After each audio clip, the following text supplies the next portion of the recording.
그러면 오토마톤이란 것은 무슨 뜻일까? 오토는 여러분들이 잘 알다시피 스스로 하는 자동으로의 뜻이죠. 그래서 오토모빌 하면 스스로 움직이는, 즉 자동차가 되는 거죠. 그러면 마톤은 무슨 뜻일까? 그것은 그리스어 마토스에서 왔는데 그것의 원뜻은 생각한다 라는 뜻이고, 그래서 원뜻으로 생각해 보면 스스로 생각하는 것, 스스로 생각하는 존재, 스스로 생각하는 기계를 오토마톤이라고 불렀습니다. 그리고 그냥 사고만 하는 존재라는 것은 사실 존재하지 않기 때문에 예전부터 이 오토마톤이라는 것은 스스로 생각해서 혹은 스스로 움직이는 것을 지칭했죠. 때로는 생각하는 부분을 제외하고, 생각한다는 개념을 제외하고 그냥 움직인다는 뜻으로 오토마톤을 쓰는 경우도 종종 있었습니다. 그러나 이제 이 Finite State Automa타라는 개념으로 오게 되면서 그것에 이 사고, 문제 해결이라는 개념들이 본격적으로 녹아 들어가게 되면서 이것이 조금 더 지능과 관련된 뜻으로 이제 사용되게 되었죠. 그리고 그래서 SF 같은 데서는 이제 오토마톤, 오토마타라고 하면 어떤 로봇, 인공지능을 탑재한 로봇을 지칭하는 경우로도 많이 쓰입니다. 물론 예전에도 그런 의미로 쓰여지지 않았던 것은 아닌데, 예를 들면 르네 데카르트 같은 경우에도 동물들을 마치 오토마톤에 비유한 그러한 내용들이 있었죠. 그래서 언뜻 보면 동물들이 살아서 움직이는 생명체 같지만 그것을 해부해 보면 자동 기계에 불과하다 라는 이야기를 한 것이죠. 왜냐하면 르네 데카르트는 굉장히 회의적인 철학자였기 때문에 모든 것을 의심했고, 따라서 주위에 있는 생명체들도 그렇게 의심해 본 거죠. 데카르트 이야기는 종종 나오고 있는데 사실 철학적 관점의 이야기는 우리 수업의 범위를 벗어나긴 하지만 사실 서구 학문의 전통에 데카르트적 사고가 굉장히 깊게 깔려 있기 때문에 그것이 단순히 철학적 관점이 아니라 수학적, 과학적 관점에서, 즉 세계를 바라보는 관점에서 이 데카르트적 사고가 깊게 깔려 있기 때문에 여러분들이 기회가 될 때 데카르트의 저작물들 혹은 데카르트의 사상을 공부해 두는 것이 의외로 컴퓨터 공학, 인포메이션 테크놀로지를 보다 깊게 이해하는데, 그 본질을 이해하는데 큰 도움을 줄 것이라고 생각을 합니다. 그러므로 가끔씩 데카르트 이야기를 듣게 된다면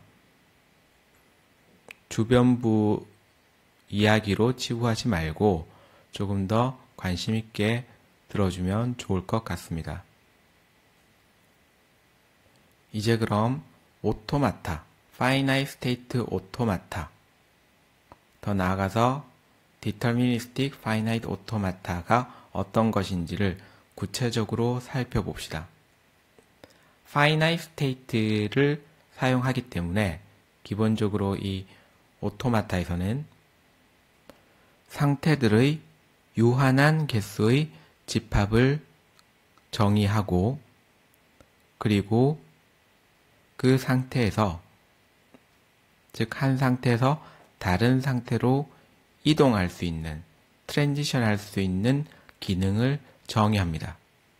그리고 그것이 아무렇게나 아무 때나 트랜지션을 할 수 있게 하지 않기 위해서 그 트랜지션 펑션의 트리거가 될 수 있는 인풋 값들을 다시 유한하게 정의를 합니다. 그 인풋이 바로 기호들이 되는 것이고, 따라서 inputset라는 것이 결국은 그러한 심볼들, 기호들의 집합이 되겠습니다. 그리고 대부분의 경우 이 심볼을 그 영어의 알파벳 형태로 쓰기 때문에 알파벳이라고 부르기도 하죠.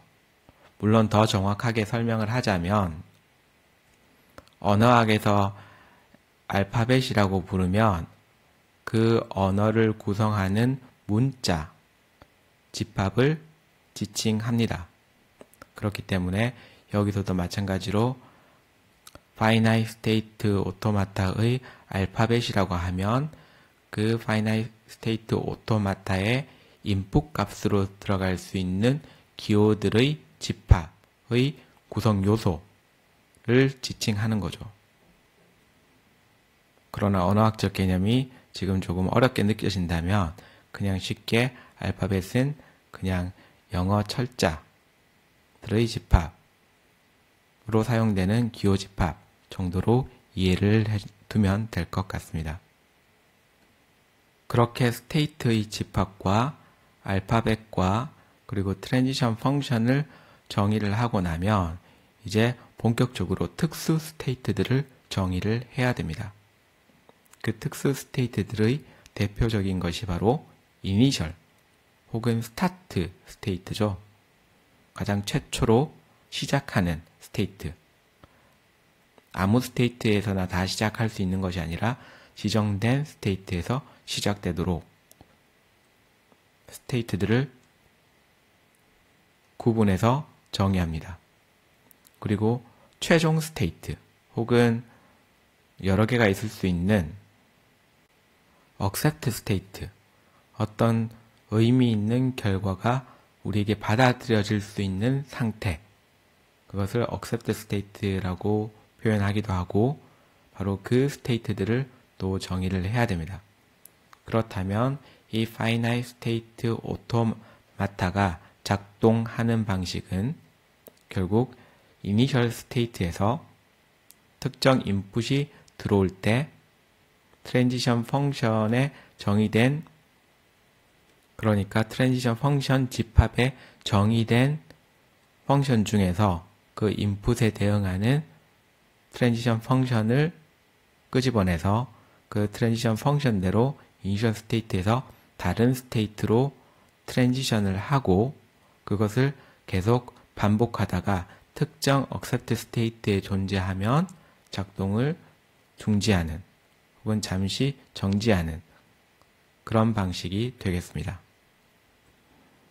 너무 추상적이어서 이해하기 어렵다면 예를 간단하게 들어봅시다.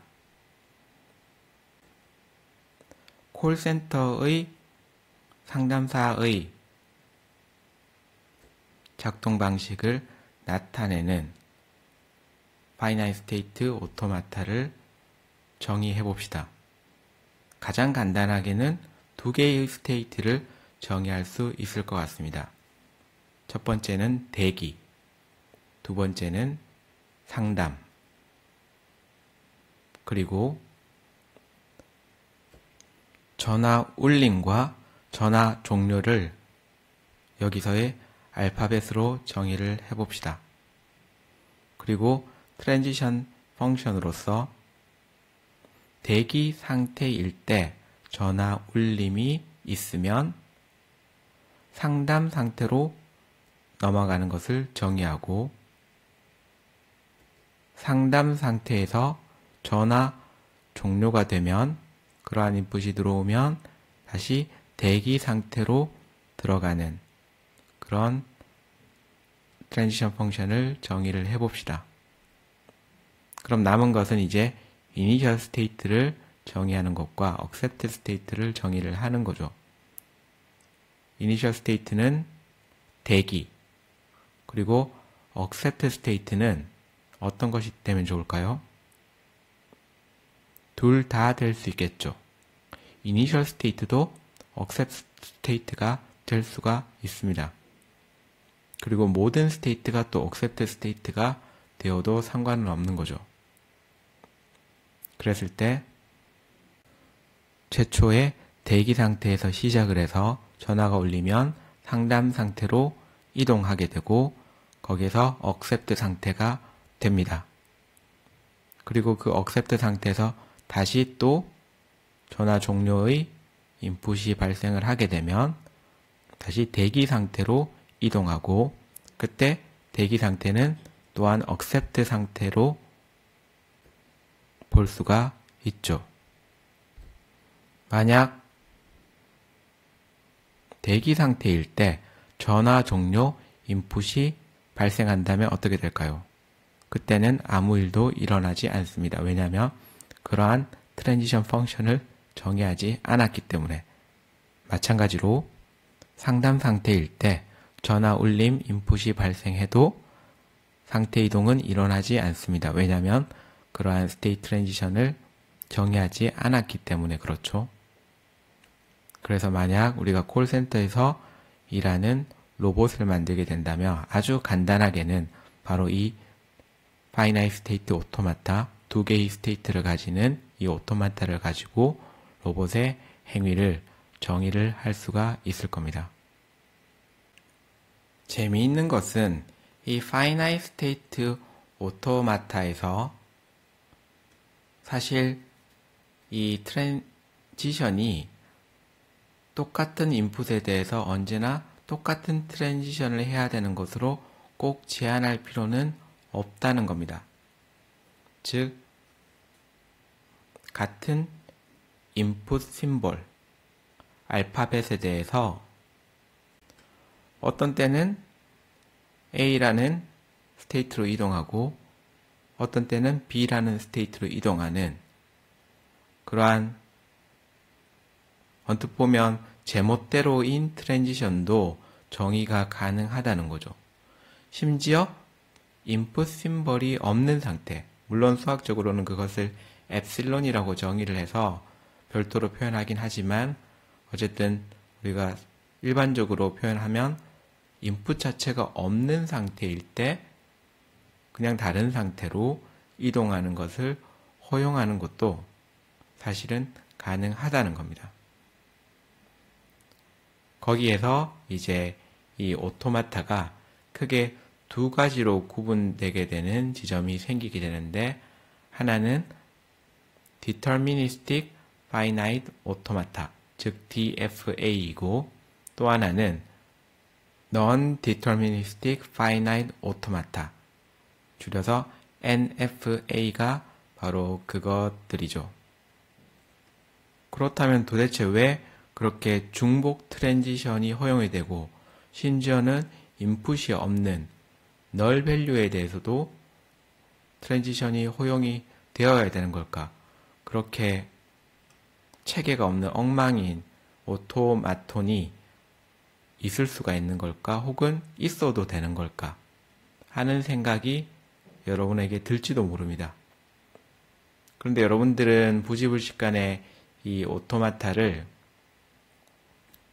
기계로 생각하고 있었을지 모르겠는데 오토마타는 사실 인간의 사고방식 혹은 문제풀이 방식 혹은 문제 공간을 표현하기 위한 하나의 개념, 수단이었죠.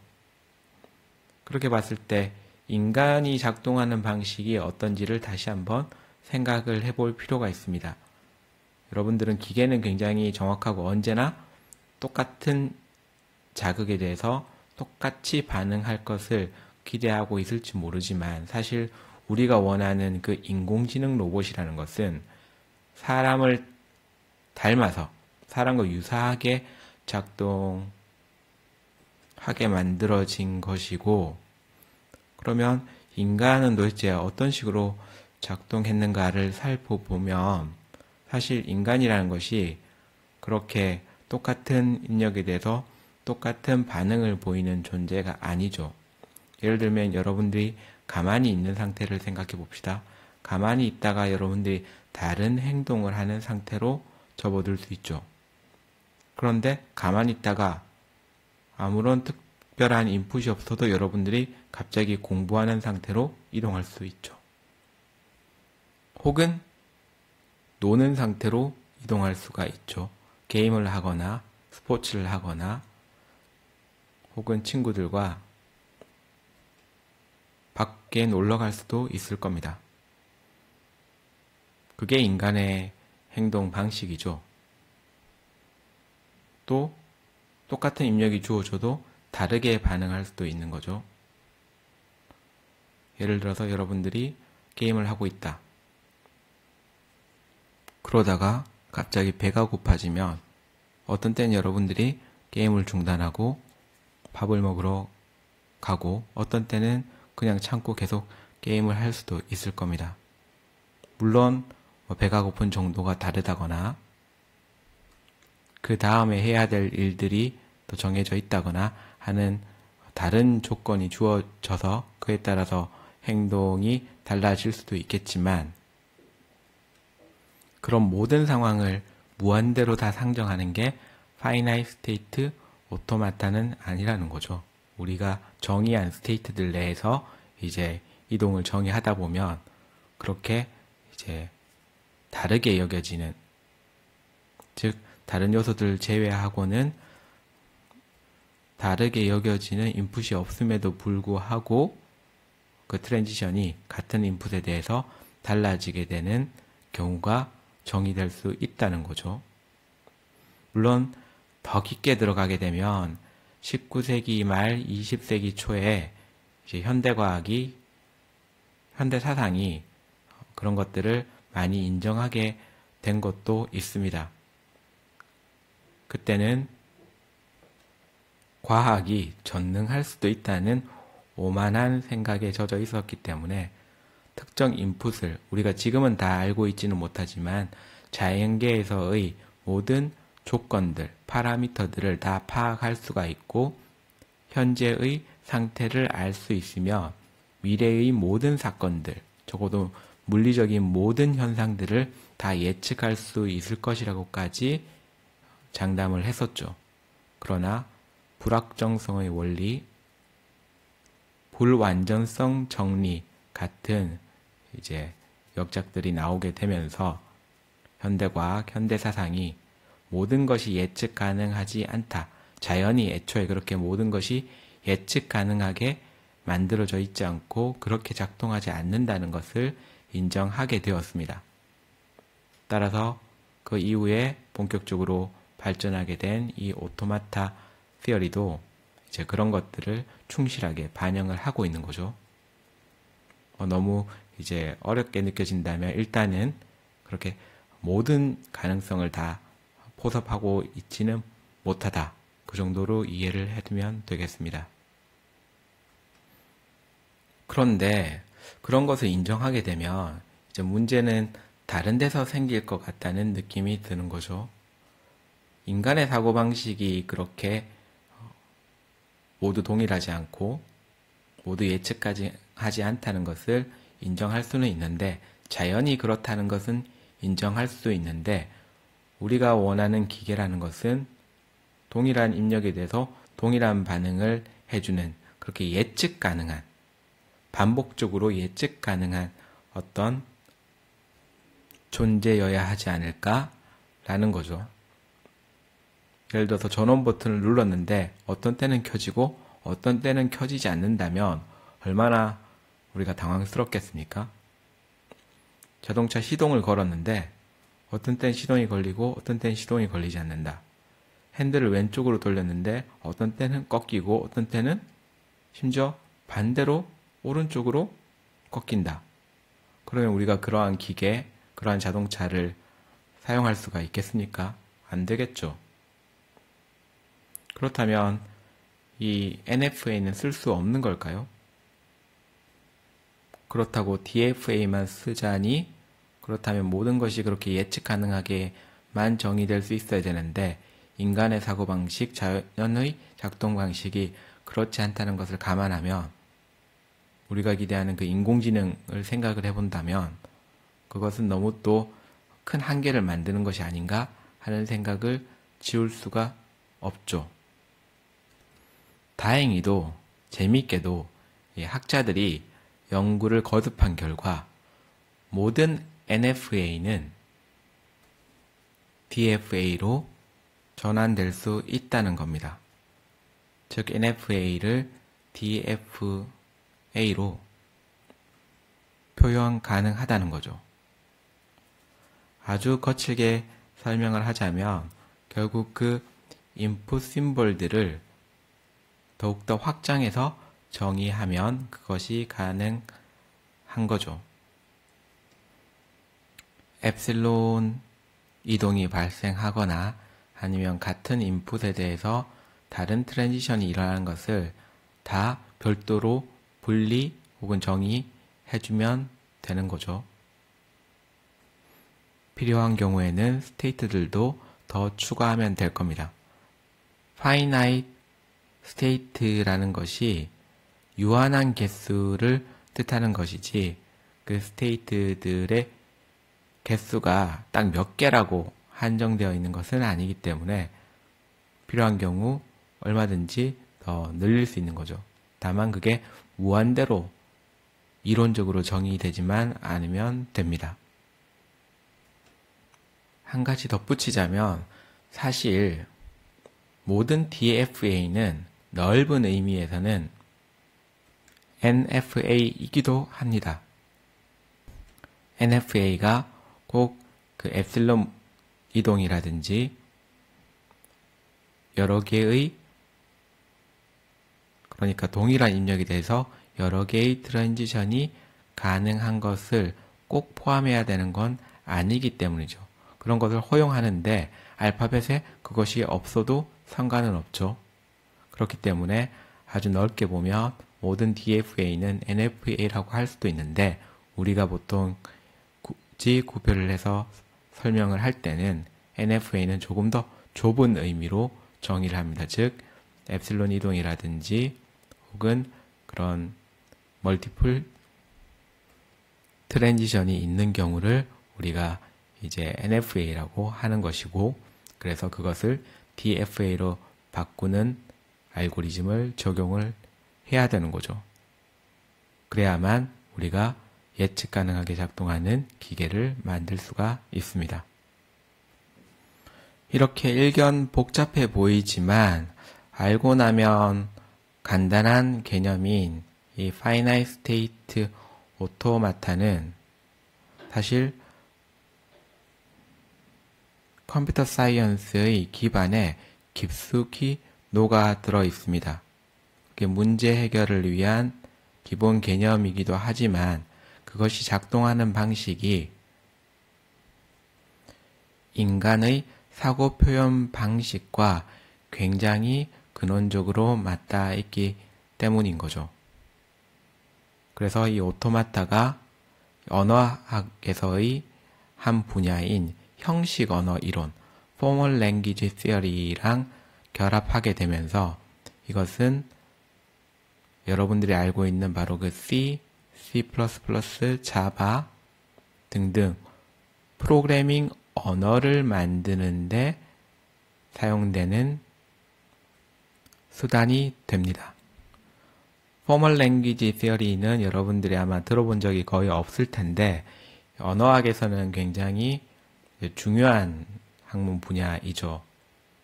말 그대로 언어의 그 형식적 구조를 다루는 학문인데 대표적으로는 노암 촘스키 같은 이제 학자들이 굉장히 유명하고 그 학자들이 만든 이론들 예를 들면 이 Context Free Grammar 1950년대부터 본격적으로 개념화된 이 Context Free Grammar 문맥 자유 문법이라는 개념이 이 프로그래밍 언어를 정의하고 발전시켜 나가는데 굉장히 큰 역할을 하게 되죠. 그게 컴퓨터가 본격적으로 만들어지기 시작하는 시기와 굉장히 우연히도 일치하게 되면서 서로의 발전을 더욱더 시너지 있게 이끌어내게 됩니다. 컨텍스트 프리 그래마를 조금 거칠게 설명을 하자면 결국 어떠한 의미 단위, 즉 심볼이 더 구체화되어 가는 단계를 표현하고 그 구체화되는 단계를 주변에 있는 문맥과 독립적으로 정의할 수 있게 하고 다시 그것이 합쳐질 수 있게 하면서 구체적이면서도 여러 가지 의미가 합쳐져서 복잡한 의미를 표현할 수 있는 방법을 제공해 주죠. 그게 왜 중요하냐면 우리가 보통 생각하는 언어, 인간이 생각하는 언어는 굉장히 문맥에 의존적이기 때문에 하나의 의미가 여러 가지 주변 요인에 의해서 다른 의미로 해석될 수 있는 여지가 많고 그렇기 때문에 이렇게 정확성을 기하는 그런 의미 표현, 문제 공간 표현 혹은 작동 방식의 표현에 한계가 있을 수밖에 없습니다. 그런데 그런 문맥적인 그 한계를 혹은 제한을 제거하고 우리가 정의한 의미 확장, 의미 구체화만을 강제할 수 있는 형태가 만들어질 수 있음으로써 우리가 본격적으로 소위 컴퓨터 프로그래밍 언어를 만들 수 있게 되었죠.